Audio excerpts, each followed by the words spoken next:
Thought leaders, storytellers and griots sharing personal highlights on Stories of the Week. Wow, I'm just listening to that promo and thinking that is such a powerful question, not just a question to be asked of government, but of so many people in this country and even globally. Where is your humanity? What has happened to it? Why have you lost it? So take it back. Take it to yourself. Where is your humanity? When you don't wear a mask, you are losing your humanity because you are making someone else sick, and so on and so on and so on. It's 7:38. It's time for thought leaders, storytellers and griots. And as you know, small stories, big ideas, massive inspiration. On Thursday, the 3rd of December, it is International Disability Day. And on the line with us, we have disability support activist and occupational therapist, Madri Engelbrecht. Madri, thank you so much for joining us. Yes, hello Michelle, nice to be with you. So Madri, and it shows my own lack of knowledge. When I read International Disability Day, I kind of get confused because I had thought that there was a decision made that we would not use the term disability, but differently abled. Michelle, there are a number of different schools of thought about the exact term or the appropriate term to use.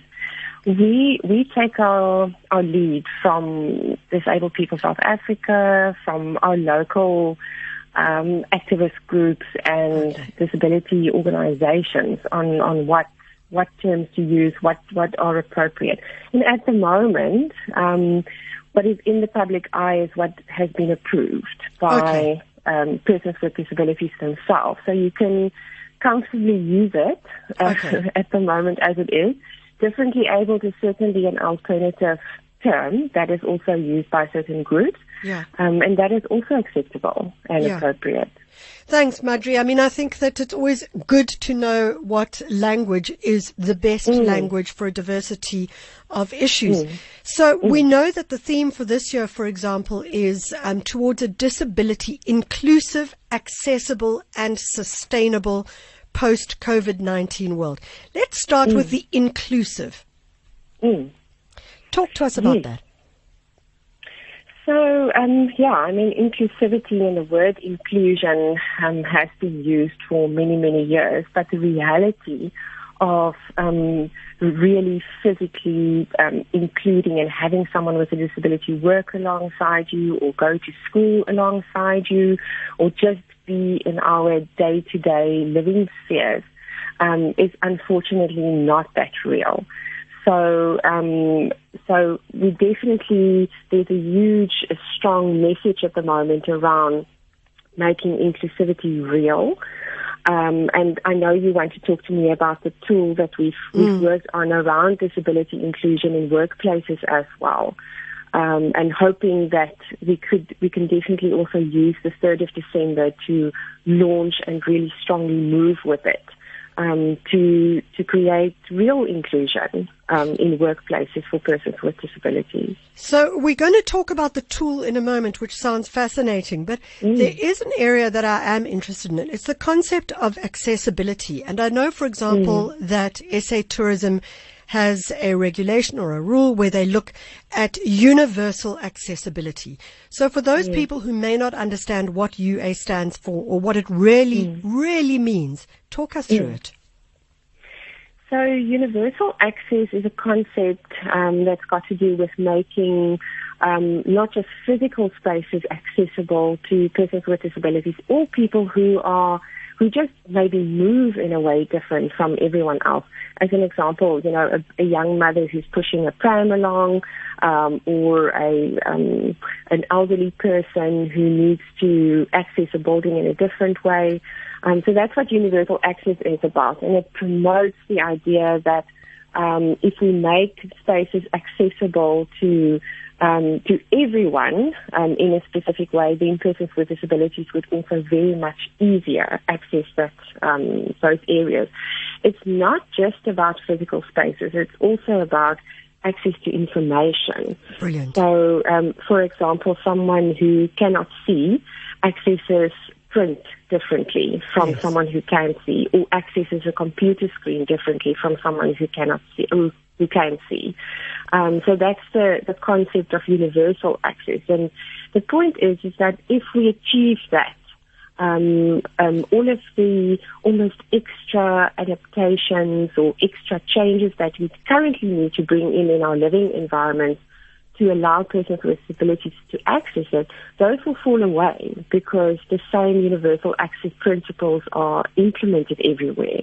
And naturally, everyone will just be able to access the space and the information. You know, I'm always interested in that. So as South Africans, we talk a lot about diversity and inclusivity. And yet, when it comes to disability, it seems that sometimes that is not top of our mind, and that's not what we're thinking at all about when we talk about diversity. No, definitely not. When we talk about diversity in South Africa, immediately what comes to mind is different cultural groups, the different designated groups in South Africa, which according to the Employment Equity Act are black people and women. But then people with disabilities form part. They're actually one of the designated groups, but it either gets forgotten or people choose not to pay attention to it because it is it's an unknown that causes uncertainty and fear in people. So people with disabilities form part of the diversity in our country, but like you say, are largely excluded and ignored, which is really unfortunate. Madri, talk to us about the assessment tool that you have created with Dr. Marieke Otto. It sounds like a fascinating way of addressing issues of inclusivity as well. So you're probably familiar with the Motto individual assessment. That's a tool that's been used in business environments for a long time to measure the self-perception of employees with the aim that people will be guided towards self-development in relation to the growth of the company. Now, the need to adapt this tool to measure the perceptions of employees with disabilities arose from that emphasis on diversity in the workplace and the acknowledgement that an employee with a disability's unique experiences need to be understood so as to harness and develop this person's contributions as an employee. So, how does it work, Madri? So the tool measures the person's self-perceptions. People with disabilities who work in companies will fill it out themselves, and it relates the findings to the worker role and their contribution and the expectations of the employer that they work for. It's then used to identify the person's strengths and their future development goals, and it's aligned then with the growth of the company. So development is then plotted together between the employer and the employee, and the movement on the development path of the person is monitored and measured at various stages during the process to ensure progress. So talk to us about how successful it's been so far, what the response has been to the tool. Has it been launched already? It hasn't. We're going to be launching it very early in 2021.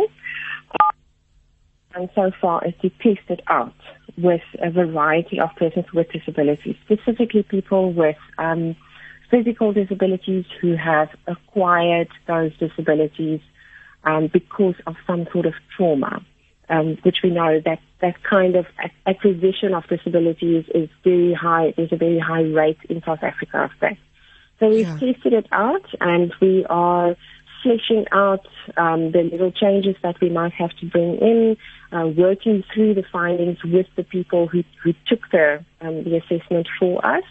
And once we've ironed that out, we're hoping that we'll launch very early in next year. We will talk about it on Thursday, on the 3rd of December, though, on International Day of Persons with Disabilities. Madri, people are going to be very interested in this, and people in business are going to be interested in this. How do they find out more if they are interested and they would like to support it, maybe engage with it as part of their teams, etc.? Yes, so the best place to go is to Motto's website, which is www.motto, that's motto.za.net, and it guides you very quickly to the link about this tool. Yeah. You can also phone myself if you wanted to speak to me and put you in contact with the right people. My number is 083 5044 571. And then we'll talk to you about it, and hopefully we can work together to get people with disabilities into the business. Fantastic. Madri Engelbrecht, occupational therapist and disability support activist, working closely with Dr. Marieke Otto on a tool which focuses on supporting people with disabilities. And if you want to contact her, you can do so on the cell phone number 0835044 Don't forget, if there's a song you'd like to hear as part of your Big Fat Juicy, it's got to come from our continent. We want to hear it. You're welcome to SMS us or WhatsApp us.